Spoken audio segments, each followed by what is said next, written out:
మరి ఈ ఒక వన మహోత్సవం ఏదైతే ఉందో జూలై 1వ తారీఖు నుంచి మొక్కలు నాటే కార్యక్రమాన్ని ప్రతి ఒక్కరం కూడా మనం బాధ్యతగా మరి తీసుకొని తప్పనిసరిగా మొక్కలు వేయాలి, మొక్కల్ని బతికించాలి, అడవుల్ని తయారు చేయాలి.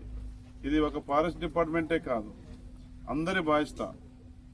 అందరం కూడా అందరి బాధ్యతగా అడవులు సంరక్షణ, మొక్కలు వేయడం అందరి బాధ్యతగా సామాజిక సేవగా సామాజిక స్పృహతోని మనం ఆ కార్యక్రమాన్ని మరి కలిసికట్టుగా మనం పని చేసి ఈ వనమహోత్సవ కార్యక్రమాన్ని విజయవంతం చేసే దాంట్లో కూడా దానికి తగిన ఏర్పాట్లు, ప్రణాళిక, డేటు, టైం అన్ని పెట్టాలి. పంచాయతీలు ఉన్నాయి, పాలక మండళ్ళు వచ్చినాయి, సర్పంచులు ఉన్నారు, వార్డు మెంబర్లు ఉన్నారు, ఉప సర్పంచులు ఉన్నారు, అధికార యంత్రాంగం, అన్ని డిపార్ట్మెంట్ ఇన్వాల్వ్మెంట్ చేయాలి. మీరు స్టూడెంట్స్ని, ఎడ్యుకేషన్ డిపార్ట్మెంట్లో స్టూడెంట్స్, హెల్త్ డిపార్ట్మెంట్లో వెళ్తే హాస్పిటల్, వాళ్ళందరినీ కూడా మోటివేట్ చేసి ఆ వేసిన ప్రతి మొక్క బతికే దానికోసం కూడా మనం ఆలోచన చేయాలి. మన భవిష్యత్తు తరాలు మంచిగా ఉండాలంటే తప్పనిసరి ఇప్పటికే ఆయుష్ కూడా తగ్గిపోయింది, ఆక్సిజన్ దొరకట్లేదు. చాలామంది ఎంత ఫిట్నెస్ ఉన్నా కానీ మరి క్రికెట్ ఆడుతూ కూడా కింద పడి చనిపోయిన సందర్భాలు మనం చూస్తున్నాం. ఈ మధ్యకాలంలో మంచి ఫిట్నెస్ ఉన్నా కానీ సడన్గా కింద పడుతున్నారు, చనిపోతున్నారు. మనకు ఆక్సిజన్ అందక మొత్తం పొల్యూషన్ అయిపోయింది. ఇవాళ వాతావరణం ఎలా ఉందంటే మొత్తం మనిషికి ఇవాళ చిన్నప్పటి నుంచి పుట్టుకతోనే డిసీజ్ వస్తూ ఉన్నాయి, వ్యాధులు వస్తూ ఉన్నాయి.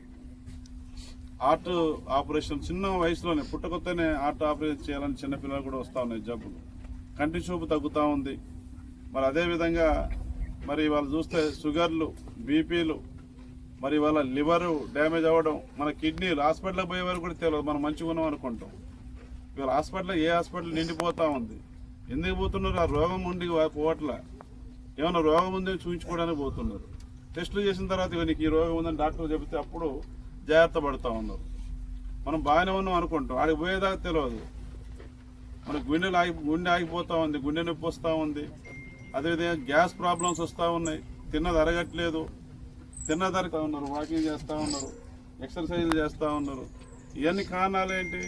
వాతావరణం అనేది సమతుల్యత లేదు, వాతావరణం దెబ్బతిన్నది. వీటన్నిటి కారణం ఏంటి? మంచి ఫుడ్ అంటాను. అన్నిట్లో కూడా ఇవాళ మనకు ఫెర్టిలైజర్స్ చేసినటువంటి పంటల్ని పండిస్తున్నాం, మనం తింటున్నాం. సేంద్రియ ఎరువులు వాడకం లేదు. రసాయనాలు ఏదైతే మనం మందులు వాడుతున్నాం విపరీతంగా వాడుతున్నారు. ఏం చేస్తారు? ఎక్కువ దిగుబడి రావాలి, ఎక్కువ బస్తాలు పండించాలి అని, ఎక్కువ రావాలంటే ఎక్కువ మందు కొట్టాలి. నా చిన్నప్పుడు మందు చూడలా కాబట్టి అప్పుడు సేంద్రియ ఎరువులే ఉండేది.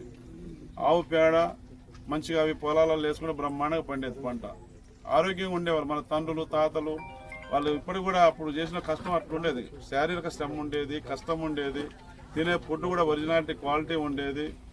ఇప్పుడు కూడా నేను చాలా గ్రామాలు పెద్దవాళ్ళని అడుగుతున్నా, 80-90 సంవత్సరాలు ఉన్న వాళ్ళని, షుగర్ ఉందా అంటే లేదంటున్నారు, బీపీ కళ్ళజోడు పెట్టుకుంటున్నామంటే లేదంట, కంటి చూపు బాగానే ఉందని చెప్తున్నారు. ఎందుకంటే అప్పుడు అట్లా తిన్నారు, మంచి ఫుడ్ తిన్నారు, కష్టపడ్డరు, శారీరక శ్రమ ఉండేది, ఒంటికి చెమట వచ్చేది. ఇవాళ చెమట కూడా రాని అట్లా ఫుడ్ స్టైల్ మారిపోయింది. దీని అంతటి కారణం ఏంటి?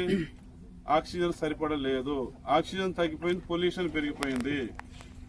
ఇవాళ మనం గమనించట్లా, మన భూమికి అనారోగ్యం చేసింది. ఇవాళ భూమి సరిగా లేదు. భూమి ఆరోగ్యంగా ఉంటే మనం ఆరోగ్యంగా ఉండేవాళ్ళం, దాన్ని గమనించాలా. ఇవాళ భూమి ఏంటి? భూమి మనం సాలిరవలు వేస్తూ ఉన్నాం, మందు చల్లుతూ ఉన్నాం, విపరీతంగా కొడుతూ ఉన్నాం. నేల కూడా సారవంతంగా ఉండాలి.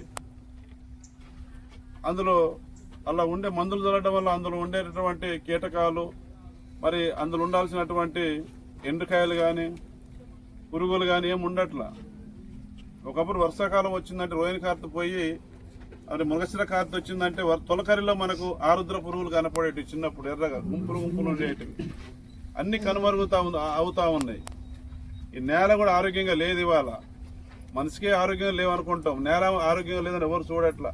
నేల మీద ఒకటే మందులు కొడతా ఉన్నాం, ఆ నేల కూడా పనిచేయట్లా.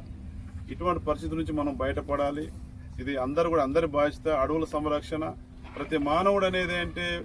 ప్రకృతి ఒడిలోనే మనం జీవిస్తూ ఉంటాం, ప్రకృతి ఒడిలోనే మనం పెరుగుతూ ఉంటాం.